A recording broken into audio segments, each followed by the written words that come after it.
Los Angeles, California. Beverly Hills Hotel, Polo Lounge. March 22nd, 1977, 2:15 p.m. on a Tuesday afternoon.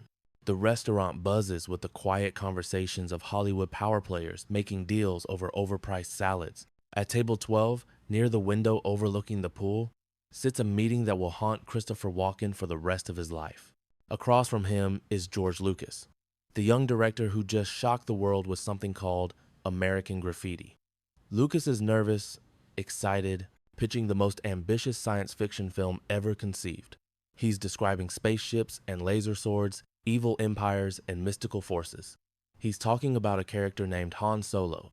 Christopher Walken listens politely, but inside, he's thinking this is the most ridiculous thing he's ever heard. Science fiction is for kids. Real actors do serious drama. Why would he waste his time on some silly space adventure when he could be building a legitimate career in meaningful films? In 45 minutes, Christopher Walken will make the decision that costs him $50 million, global superstardom, and a place in cinema history. He will turn down the role of Han Solo in Star Wars, and for the next 46 years, he will wonder what his life would have been like if he had said yes instead of no. This is the story of the biggest what if in Christopher Walken's career, the role that got away, the choice that changed everything, and the alternate timeline where Christopher Walken becomes one of the biggest movie stars in the world. But let's start 6 weeks earlier in George Lucas's cramped office at 20th Century Fox. Lucas has just finished the script for Star Wars, and he knows he needs to cast it perfectly. The studio is nervous about the project. Science fiction doesn't sell. Space movies are box office poison. If this film fails, it could end his career before it really begins. The character of Han Solo is crucial to Lucas's vision. He needs someone charming but dangerous, roguish but ultimately heroic. Someone who can deliver lines like "I know" and make audiences fall in love with a selfish smuggler who becomes a reluctant hero. Lucas makes a list of actors who might work. Harrison Ford is on that list, but he's not at the top. Ford is known primarily as a carpenter who occasionally gets small acting roles. He's not a star. He's not even close to being a star. At the top of Lucas's list is Christopher Walken. In 1977, Walken is 34 years old and perfectly positioned for a breakthrough. His chilling performance as Diane Keaton's disturbed brother in Annie Hall has just hit theaters, and people are talking. Here's an actor who can be charming and terrifying in the same scene. Here's someone who can make you laugh and make you uncomfortable simultaneously. Lucas sees Han Solo as a character who needs that same complexity. Charming enough to win Princess Leia, dangerous enough to be believable as a smuggler, vulnerable enough to make his eventual heroism meaningful. Christopher Walken could bring all of those qualities to the role. But there's a problem. Christopher Walken doesn't take George Lucas seriously. When Lucas calls Walken's agent to request a meeting, Walken's first response is dismissive. Science fiction? He asks. Like Flash Gordon? That's not really my thing. His agent, a savvy woman named Ellen Stern, tries to convince him to at least take the meeting. George Lucas is talented, she argues. American Graffiti was a huge success, and they're offering serious money. But money isn't Christopher Walken's primary motivation in 1977. He's focused on building credibility as a serious, dramatic actor. He's been grinding away in New York theater for 15 years, and he's finally getting recognition for his unique intensity and psychological depth. Why would he risk that reputation on a space adventure? I'm trying to be taken seriously, he tells Ellen. This sounds like a career killer. Ellen eventually convinces him to take the meeting, but only as a professional courtesy.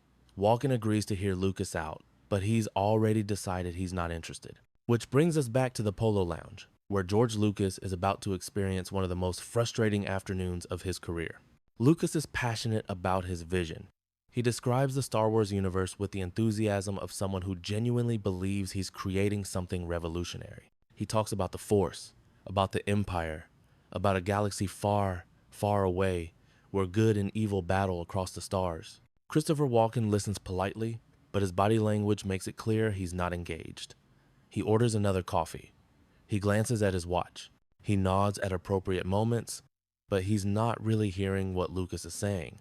The character of Han Solo, Lucas explains, is the heart of the story. He starts as a cynic who only cares about money, but by the end, he's risking his life for his friends. It's a classic redemption arc, but in a completely new setting. Walken nods. It sounds interesting, he says, in the tone of voice that suggests it sounds anything but interesting. Lucas pulls out concept art. Ralph McQuarrie's stunning paintings of the Millennium Falcon, of Imperial Star Destroyers, of lightsaber duels. This is the visual language that will define science fiction for generations. But to Christopher Walken, it just looks like elaborate comic book illustrations. The studio is committed to making this a big-budget production. Lucas continues, "We're talking about special effects that have never been attempted before. This could change how movies are made." "Uh-huh," Walken replies, clearly thinking about something else entirely.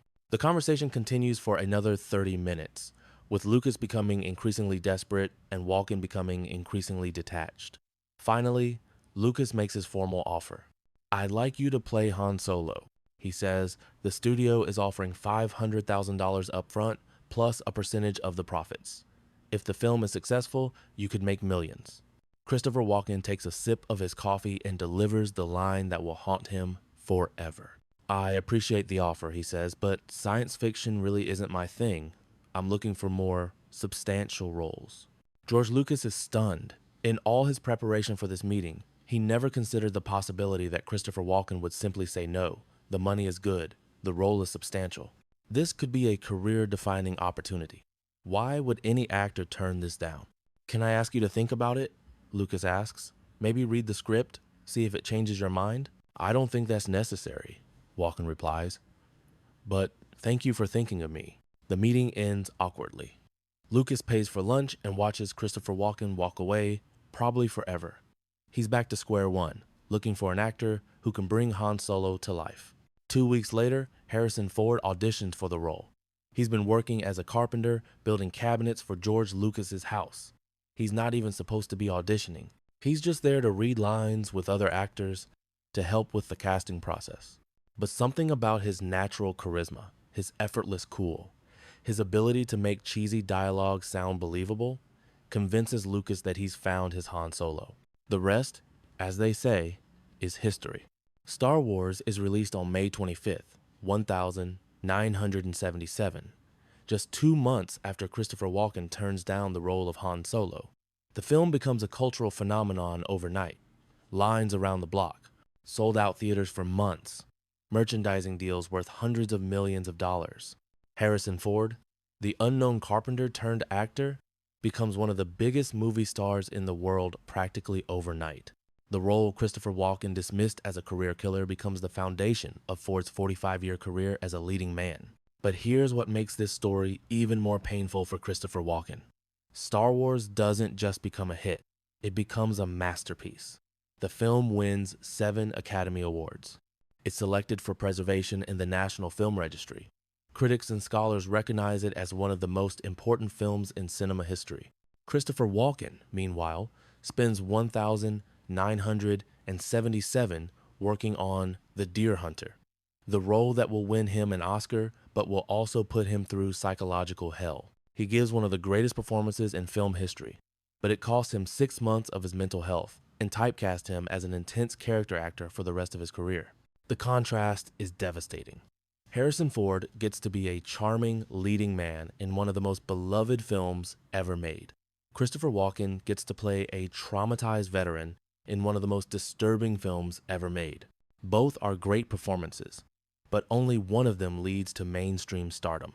Over the next few years, as Star Wars becomes a trilogy and Harrison Ford becomes a household name, Christopher Walken watches from the sidelines and wonders what might have been. The profit percentage he turned down would have been worth $50 million by the time Return of the Jedi is released. The career trajectory he dismissed as beneath him would have made him one of the most famous actors in the world. But the financial loss is nothing compared to the creative loss. Imagine Christopher Walken's unique intensity applied to Han Solo.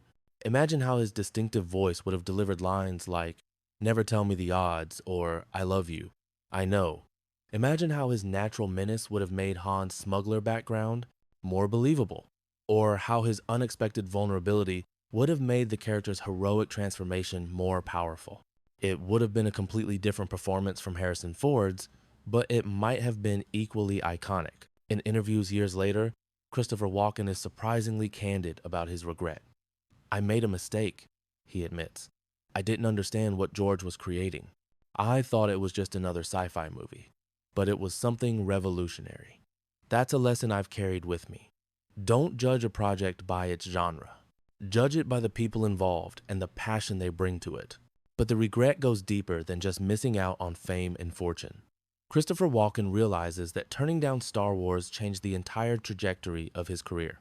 Instead of becoming a leading man who could move between genres, he became known primarily for playing intense, often villainous characters. Instead of charming audiences, he made them slightly uncomfortable. This isn't necessarily a bad thing. Christopher Walken's career as a character actor has been extraordinary. His performances in Pulp Fiction, Batman Returns, Catch Me If You Can, and dozens of other films have made him one of the most respected actors of his generation. But it's a different kind of success from what he might have achieved as Han Solo. The alternate timeline is almost too painful to imagine. Christopher Walken as Han Solo, starring opposite Carrie Fisher and Mark Hamill. Christopher Walken flying the Millennium Falcon, bantering with Chewbacca, facing down Darth Vader. Christopher Walken becoming the face of one of the most successful film franchises in history. Instead of being known for intensity and menace, he would be known for charm and heroism. Instead of being a cult figure beloved by film nerds, he would be a mainstream icon beloved by everyone. Instead of being famous for dancing in music videos, he would be famous for saving the galaxy. The ripple effects would have been enormous. Different roles in the 1,980 seconds and 1,990 seconds. Different career opportunities. Different public persona. Maybe he still becomes a great actor, but he becomes a different kind of great actor. But perhaps the most interesting what if is how Christopher Walken's presence might have changed the Star Wars films themselves. Harrison Ford famously wanted Han Solo to die in Return of the Jedi, feeling that the character's arc was complete. But Christopher Walken might have brought a different perspective to the role, finding new depths to explore across multiple films. Imagine Walken's Han Solo in The Force Awakens, 30 years older and weathered by decades of adventure. Imagine that distinctive voice delivering lines to Kylo Ren, his son in the film's narrative. Imagine the emotional complexity Walken could have brought to a father confronting his child's fall to the dark side. Of course, we'll never know what might have been. Harrison Ford created an iconic version of Han Solo that has entertained billions of people for nearly 50 years. There's no guarantee that Christopher Walken's version would have been better or even different in meaningful ways.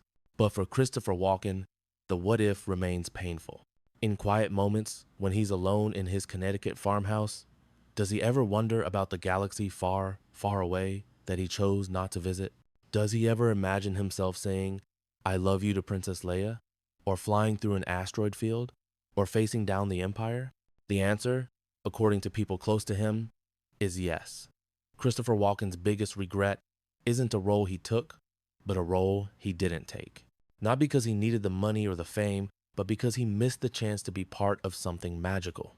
"I've made over 100 films," he says in a recent interview. "Some good, some not so good. But the one I think about most is the one I never made." That's the nature of regret. It's not about what you did, it's about what you didn't do. That's the story of Christopher Walken's $50 million mistake. Not just a financial loss, but a reminder that sometimes the biggest risks are the ones you don't take. Sometimes the most dangerous choice is the safe choice. And sometimes, when someone offers you the chance to save the galaxy, you should say yes, even if you think it's just science fiction.